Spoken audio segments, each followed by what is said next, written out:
आएंगे, टोकने वाले भी आएंगे, ज्ञानचंद जी भी आएंगे, सब आएंगे।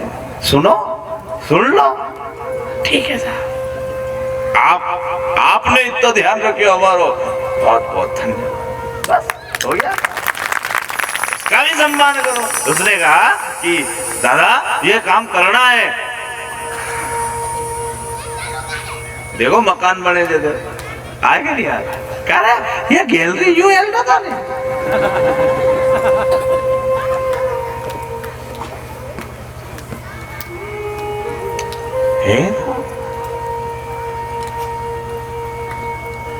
आधे गांव में ढूंढने चली गई, प्रयाग नहीं मिले, प्रयाग तो निकल गया अयोध्या।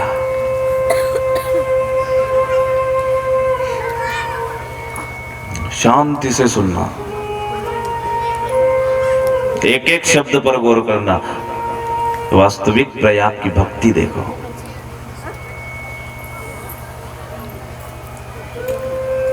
अयोध्या में गया बताया जाए, एक संत बैठे थे सरयू के किनारे।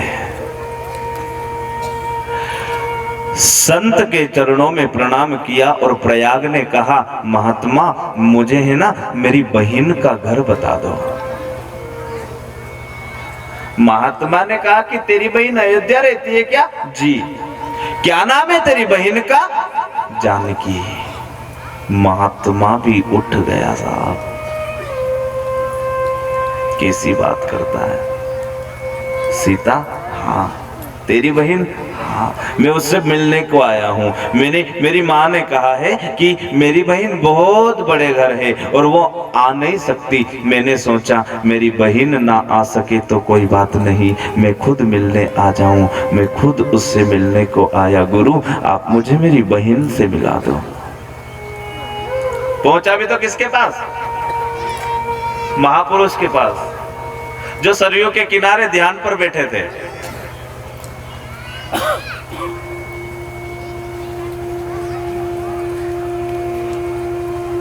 रो पड़ता है वो महात्मा भी प्रयाग के प्रेम को देखकर, रोना आ जाता है। वाह रे, छोटा सा बेटा साहब, ज्ञान भी नहीं है, ज्ञान होता तो आता ही नहीं, और वो ज्ञानी को मिला भी नहीं है। ये भी चक्कर छोड़ देना, ज्यादा ज्ञानचंद जी मत बनना, भोले बनना, भगवान के भगत बन के रहना। अगर प्रयाग में ज्ञान होता तो वो मिले साहब। वो भक्ति से मिलता है, प्रेम से मिलता है, आत्मा से मिलता है, ज्ञान से थोड़ी मिलता है। क्योंकि ज्ञान अगर है तो पक्की बात गलती होगी ही होगी, और अज्ञानी अगर है तो वो क्षमा भी करेगा, क्योंकि ज्ञान नहीं है। आ गए प्रयाग तो बैठ गया सरयू के किनारे, मुझे मेरी बहन से मिलना है गुरु, मुझे मेरी बहन से मिला दो। वो गुरु भी देखता रह गया साहब, आंख में आंसू आ गया। वारे भगत ए प्रयाग, भक्ति करे तो तेरे जैसा।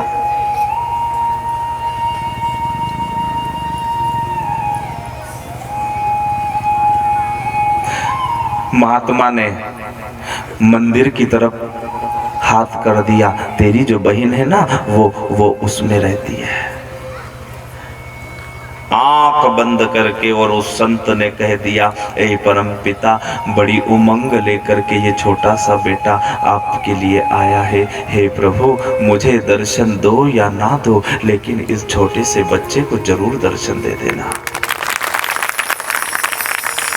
वरना आज इसका दिल टूट जाएगा। आज है ना भक्ति पर से विश्वास उठ जाएगा। ये इसकी बहन से मिलने, ये बहन और भाई का रिश्ता बड़ा पवित्र रिश्ता है। पहले ही बोल दिया था, क्या पता साहब मिलेगी या ना मिलेगी, बड़े घर रहती है। कांख में कहीं है फाटी साड़ी जो माँ पहनती थी नी, वही तो खिलायो। नहीं पैसा नहीं है।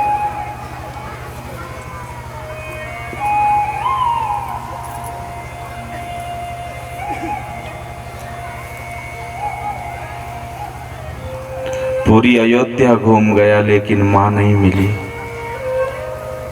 बहन मां जानकी घूम गया,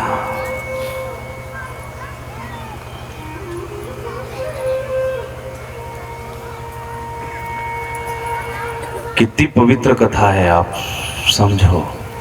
ऐसा लग रहा है कि वो सारा खेल अपने आंखों के सामने चल रहा है। उतारो।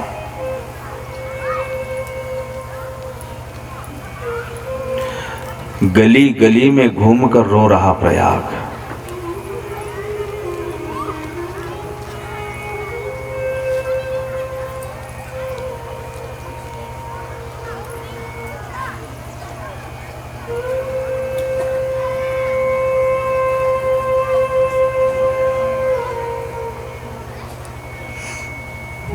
समझना,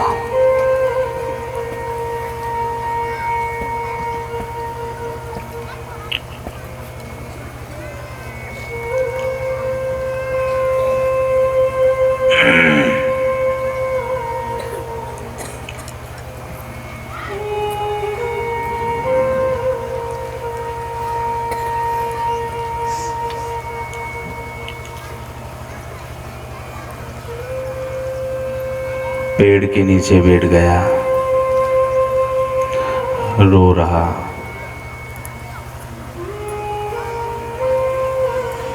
जिसकी बहन नहीं उससे जाकर के पूछो बहन क्या चीज होती है। सुना लगता है साहब आंगन।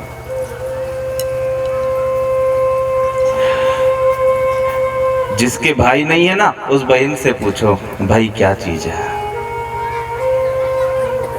आती है याद।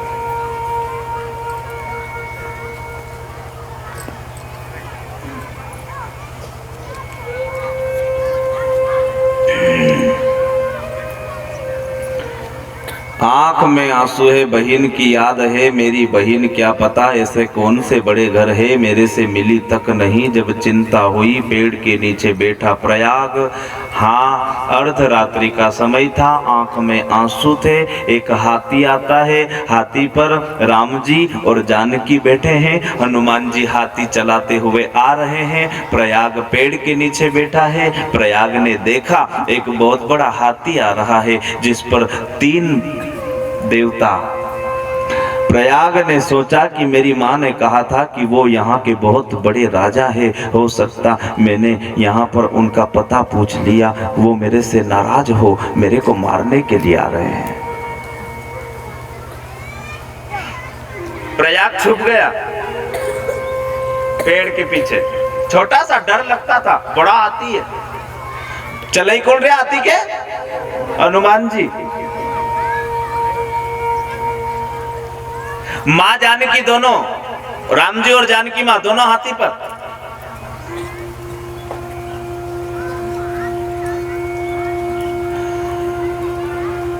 पेड़ के पास आकर के हाथी रोक दिया।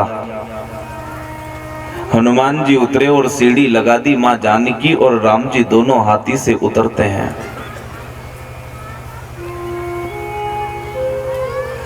प्रयाग को बुलाया हनुमान जी महाराज ने, बेटा तेरी बहन मिलने के लिए आई है। मेरी बहन?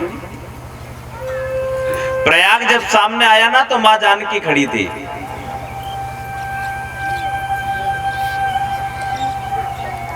मां जानकी ने कहा प्रयाग तू मेरे लिए आया बेटा? मैं कि आप कौन? मैं तेरी बहन। मुझे तो नहीं लगता कि आप मेरी बहन हो। राम जी भी मुंह की तरफ देख रहे छोटे से बच्चे की। बच्चे का भाव देखना। छोटा सा प्रयाग, मुझे नहीं लगता आप मेरी बहन हो। माँ जानकी ने कहा आखिर तुझे ऐसा क्यों नहीं लगता प्रयाग? मैं तेरी बहन? नहीं नहीं नहीं, बहन जब भाई से मिलती है ना तो गले मिलकर के जोर जोर से रोती है। आप तो मेरे से मिले भी नहीं और रोए भी नहीं, मैं कैसे समझ लूं कि आप मेरी बहन हो? माँ जानकी भी दौड़ पड़ती है, प्रयाग को गले लगा लेती है और रो पड़ती है। तू तो मेरा बेटा है। साक्षात जगदम्बा प्रकट हो गई साहब। गले लगा लिया प्रयाग को। खूब रोई माँ जानकी न। जब जानकी रोई नहीं तो वो प्रयाग भी रोए, दो ही रोए। माँ जानकी के मुंह से निकल गया, अपनी माँ कैसी है रे? बढ़िया है। मैंने माँ से पूछा था मेरी बहन क्यों नहीं आती? माँ ने कहा था बेन कि आप बहुत बड़े घर हो इसलिए मैं नहीं आया। मैंने बहुत ढूंढा लेकिन आप मिले नहीं, मैं यहीं बैठ गया। बेन मैं आपके लिए एक साड़ी लेकर आया। साड़ी को खोला साहब, राम जी भी रो पड़ते हैं। 10 जगह से फटी साड़ी, हाँ मेली हुई साड़ी, पुरानी साड़ी। जब छोटे छोटे हाथों से प्रयाग अपनी बहन को ओढ़ाता है वो माँ भी रो पड़ती है। प्रयाग मुझे तेरी साड़ी नहीं चाहिए बेटा, ये साड़ी है ना अपनी माँ को ही देना, माँ के पास सिर्फ 2 साड़ी है वो क्या पहनेगी? प्रयाग ने कहा बेन तेरा भाई इतना बड़ा नहीं कि नई साड़ी ला दे, तुझे कुछ अच्छा ओढ़ा दे, लेकिन मैंने सोचा बेन से मिलने जा रहा हूँ, खाली हाथ कैसे मिलूंगा, तो ये साड़ी लेकर आया बेन, ये माँ की साड़ी थी।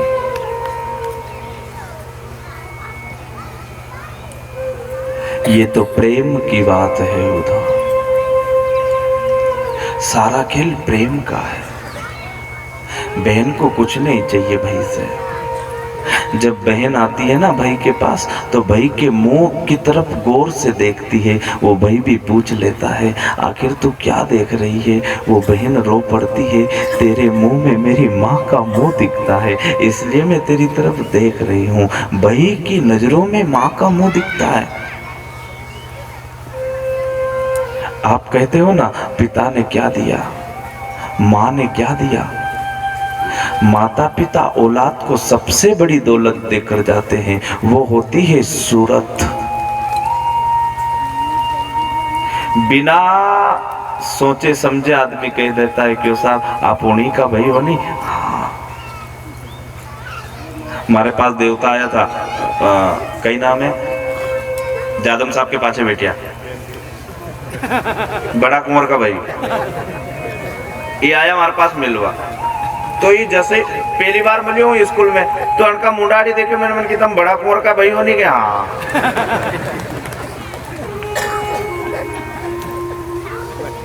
ये सबसे बड़ी दौलत है माँ, सूरत।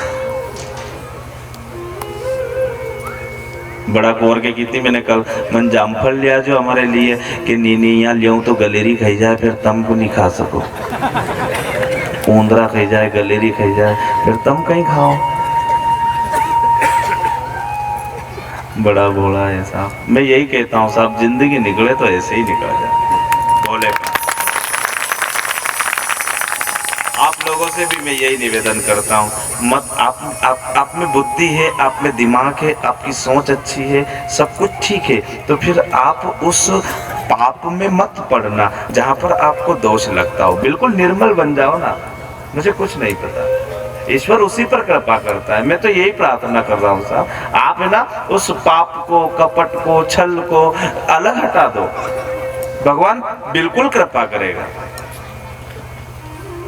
नमन बड़ी संसार में नी नमे, वो नीच पानी में का डोंगड़ा, न रे धार के, न इधर का रहा न इधर का। उस अहंकार से भी क्या मतलब? इंसान आदमी तेरे को गाड़ बकता है, सुन ले, मुस्कुरा दे, टाल दे। अगर उसने तुझे गाड़ी बकी तू बोल दे तू जो मुझे माल दे रहा है ये माल मुझे नहीं जमता। जब अपने को माल नहीं लेना तो फिर वो माल कहाँ जाएगा? उसी के पास। चाहो तो लड़ लो, बात बढ़ा दो, पर हार जीत का फैसला कर लेना। अब भी अगर मन मार लियो तो ना तो पचोर जाना पड़ेगा, ना तलेन जाना पड़ेगा, ना विधायक साहब के फोन लगाना पड़ेगा, ना 15-20 हजार की व्यवस्था करनी पड़ेगा। मन मार लो, घरे चलो। न नी मारे तो दे लट, न फिर भाग, न फिर कर बेई जी के फोन 5-50 हजार की व्यवस्था कर जो क्यों ठोकी दी मैंने। क्या होगा? किसको मारो? बोलो बोलो, किसको मारो? मन को मारो। चलाईमान है साहब, अच्छी जगह भी ले जाएगा, बुरी जगह भी ले जाएगा, पर जहां वास्तविक जाना है पहुंच जाओ और बैठ जाओ शरण में। जो होगा अच्छा होगा।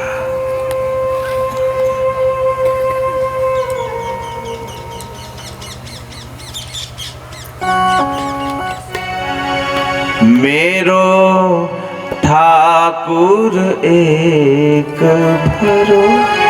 कौन है? दुनिया पे पहुंच जाओ साहब, कोई मतलब नहीं।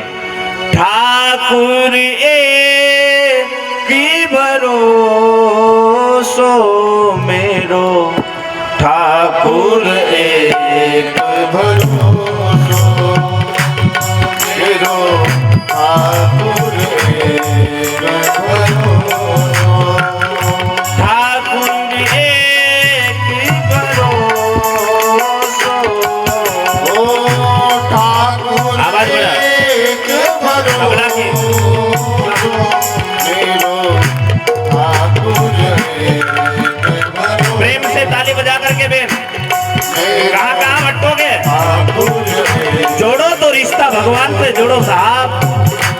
मेरो ठाकुर एक भरोसो, ठाकुर एक भरोसो,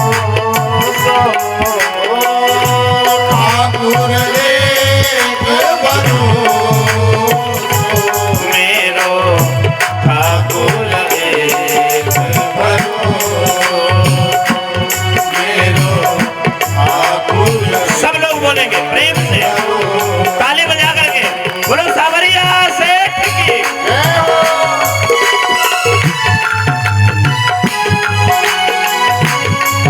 बजाओ ताली। प्रयाग तो सरयू के किनारे बैठ गया, लेकिन याद रखना बिलखेड़ा में भी सरयू आई है। जितनी डुबकी लगाना है लगा लो, वो राम जी कृपा करेगा।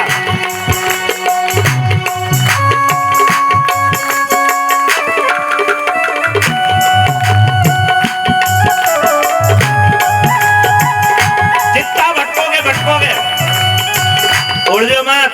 सुलझने का समय है, सुलझ जाओ। हमारी बुद्धि, हमारा मन, हमारा दिमाग, हमारी सोच सब बदल दो। झुकने में अगर रिश्ता बच रहा है रे तो झुक जाओ।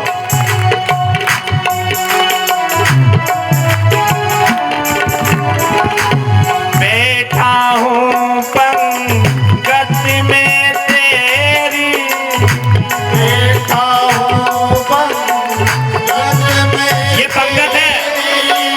बैठा हूँ पंगत में तेरी, देखा हूँ पंगत में तेरी, सुख दुख कुछ भी परोसो। ठाकुर एक भरोसो मेरो, ठाकुर एक भरोसो, ठाकुर एक भरोसो, ठाकुर एक भरोसो मेरो, ठाकुर एक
और उस सामने वाले ने क्या व्यवस्था करी है, बस उसी में तुम संतुष्ट हो जाओ।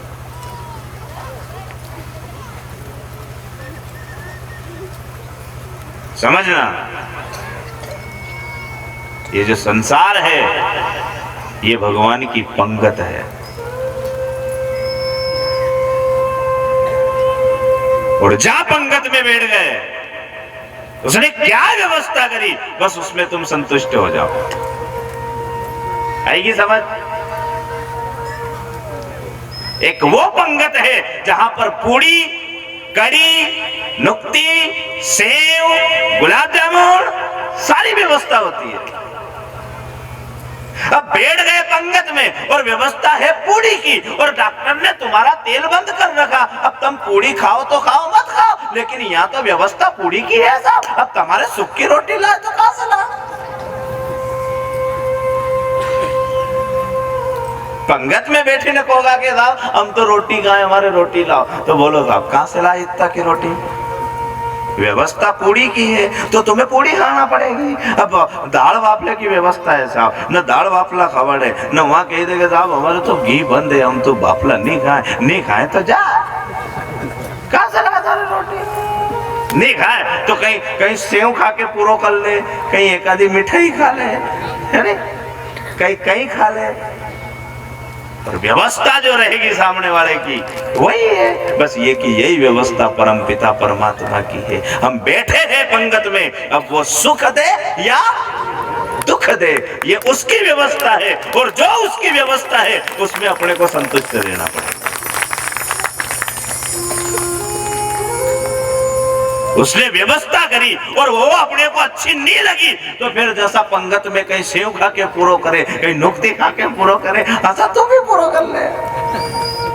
कहीं सत्संग में जा, कहीं गुरु दरवाजे जा, कहीं मंदिर में जा, जब ऐसी जगह पहुंचेगा तो समझ लेना नाश्ता हो रहा है साहब, निकल जाएगी जिंदगी। पाप तो कर लिया, और पाप का जो अंत है वो अपने को देखना ही पड़ेगा। कौन बचा साहब पाप से?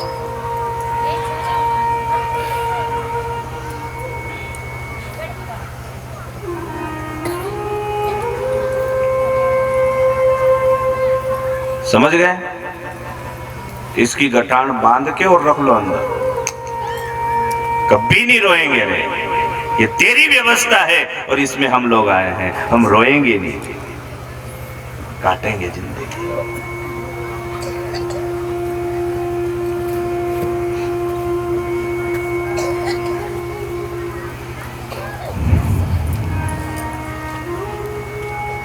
कैसे मिल जाए साहब वो, बस आप उसकी अनुभूति करो। रास्ता देखो कि कौन सा रास्ता अच्छा है रे जो अपन सीधा पचौर पहुंच जाए,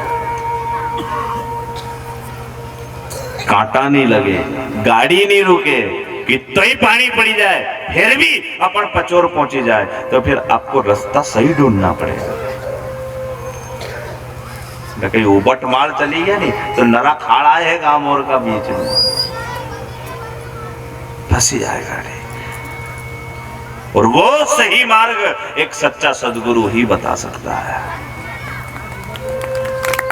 कोई नहीं। ऐसे की शरण पकड़ लो कि वो तो तीर ही रहा है लेकिन साथ साथ अपने को भी तिरा रहे।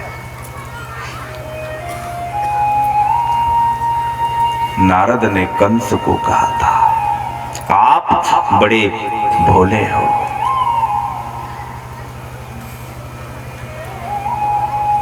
कंस ने नारद जी को कहा कि कैसे, क्या हो गया? नारद ने कहा आपका दुश्मन गोकुल में है और आप यहाँ पर चैन से बैठे हो।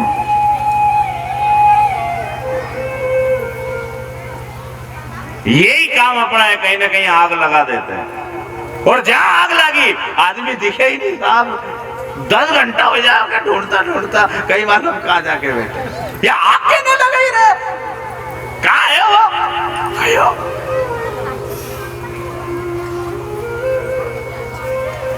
आग लगाने का काम मत करो साहब। वो तो नारद जी थे, लगाना भी जानते थे और बुझाना भी जानते थे, लेकिन वो काम अपन में नहीं है। अपन लगा जरूर देते हैं पर बुझा नहीं सकते।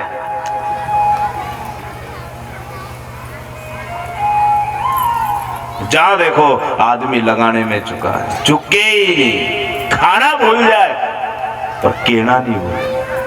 रोटी बाद में खाए, पहला चौक में जाके बैठे फिर रोटी हो के भाई, समझ जाना वो आदमी कभी बढ़ ही नहीं सकता आगे।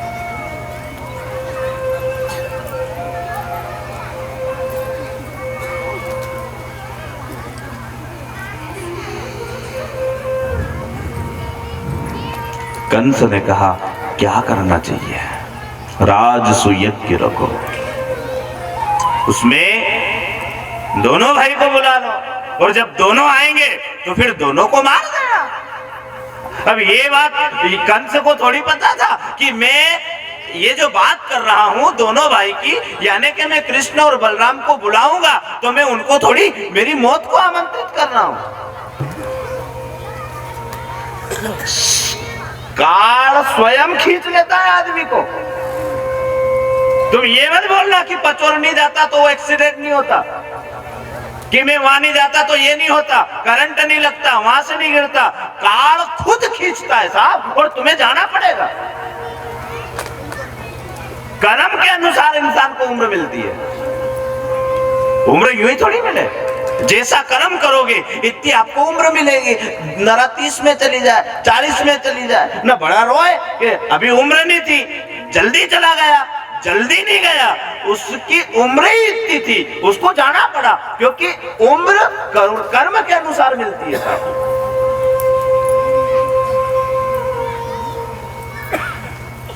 राम किसी को नहीं मारता, वो तो उम्र दे देता है, और जितना धन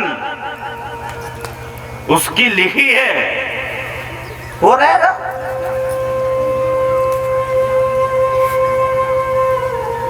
गोली की तारीख निकली जाए उसके बाद आप खाओ। कई दी डॉक्टर ने 6 महीना हो रहे रे खाली, फिर एक नहीं खानो नहीं तो या मारी देगा, यह जेर है। यहां तारीख निकली आदमी की,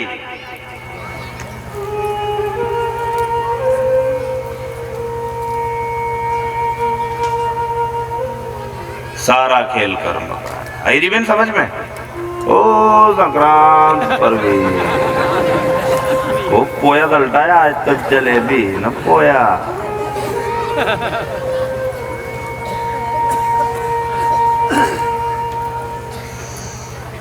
मारो ट्रैक्टर घूमी गया तो आज साहब मारो अधिकार है मांगवा को, संक्रांत है नहीं भले 5 घर मांगा पर मांगा। मन का घरे घर तो नहीं जा सकूं, अरे एक मुंडे कही दूंगा मंच से, सकरात पर भी।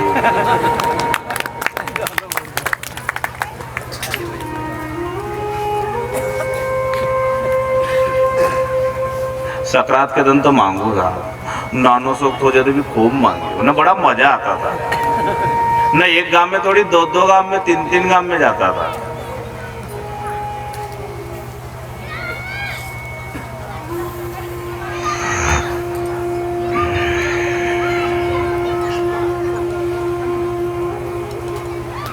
बचपना याद आता है साहब, सबको आता है। और वो जो बचपन है ना,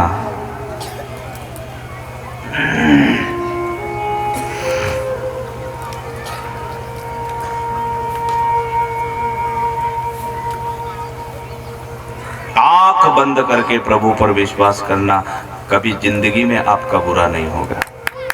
आंख बंद। नारद ने कंस को समझा दिया,